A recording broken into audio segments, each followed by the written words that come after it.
Good evening, Belize. With the Monday edition of Love TV's Evening News, I am Anju Gidwani. The government of Belize versus the Maya villages in the south. At stake, land rights. And today, the chief arbiter made a ruling.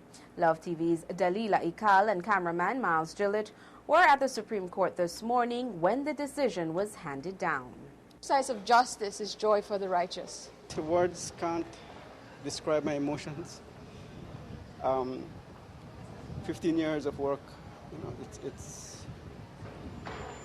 it's an overwhelming joy to know that the justice system in this country finally begins to render the justice to those who seek.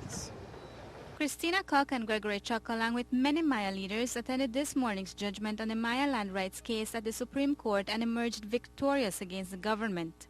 Today's Chief Justice Dr. Abdullahi Conte's ruling for 36 Mayan communities in the Toledo district followed in line with the 2007 judgment where the villagers of Santa Cruz and Conejo have constitutionally protected customary land tenure rights in and around their communities. Attorney Antoinette Moore represented the Maya leaders. Well, obviously, I am extremely pleased. We were confident that we had a very strong case, both in evidence, in fact, and in law. And that's been affirmed by the Chief Justice this morning in his 2-hour reading of the judgment, affirming all of the rights, the property rights, the cultural rights, the right to life of the indigenous people, the Mayan people of Belize. But from the onset of the legal dispute, government had stated that it would appeal the case at the highest court, which is now the Caribbean Court of Justice. I don't think that the possibility of an appeal or the eventuality of an appeal actually tempers our victory. It is a victory for justice, as I believe Ms.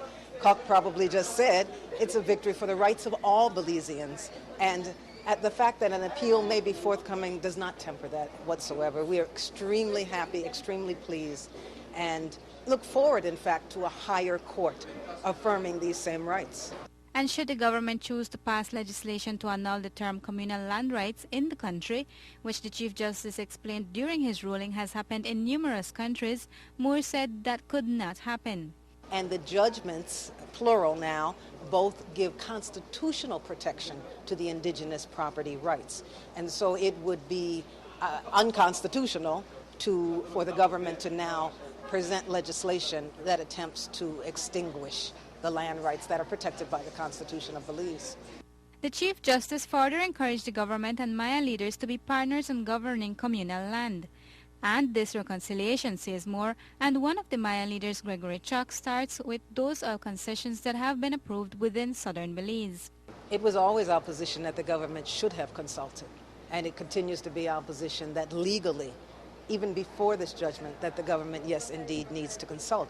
Whether we end up back in court over this or not remains to be seen. I would certainly hope not. I hope that we can talk and resolve these matters. As the judgment clearly states, the communities do have interests and rights. And I also believe that inherent in the interests and rights are benefits derived from the exploitation of those resources. It's a quantum leap for justice in this country. It's a quantum leap for Belize on a whole. I hope that we can move towards the kind of reconciliation that the Chief Justice spoke about. We want to develop, we want to contribute to the development of Belize, and I believe that the government wants to also ensure that every Belizean have an opportunity to contribute to their own development. In the ruling, the Chief Justice also mentioned that government should abstain from issuing leases or concessions for resource exploitation within the 38 communities without the consent and consultation of the Mayan people. The Mayan leaders headed to Indian Creek immediately after the ruling to celebrate their victory. Reporting for Love News, I am Dalila Ikal. Tropical storm Alex is currently in the Gulf of Mexico and aiming for Mexican coastline. We have this report from the Associated Press. Forecasters say Alex is once again a tropical storm and may soon become a hurricane as it heads toward Mexico's eastern coast. But there's also some good news because Alex does not appear to be headed toward the oil spill on the northeastern end of the Gulf. Sunday, Alex soaked parts of Central America and the Yucatan Peninsula with torrential rains, leaving at least 4 people dead and forcing hundreds of tourists to flee resort islands. Maximum sustained winds Sunday night or 45 miles an hour. However, forecasters say warmer Gulf waters have added energy to the storm. The National Weather Service says Alex is expected to produce 4 to 8 inches of rain over the peninsula, southern Mexico, and Guatemala through Tuesday. They say up to 15 inches of rain could fall over the mountains, causing mudslides and flash flooding. Carlotta Bradley, The Associated Press. We'll have the latest on Tropical Storm Alex coming up later on in this newscast.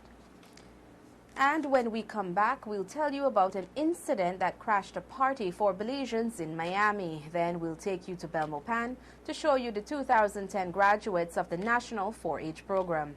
Love TV's Evening News will continue after these messages.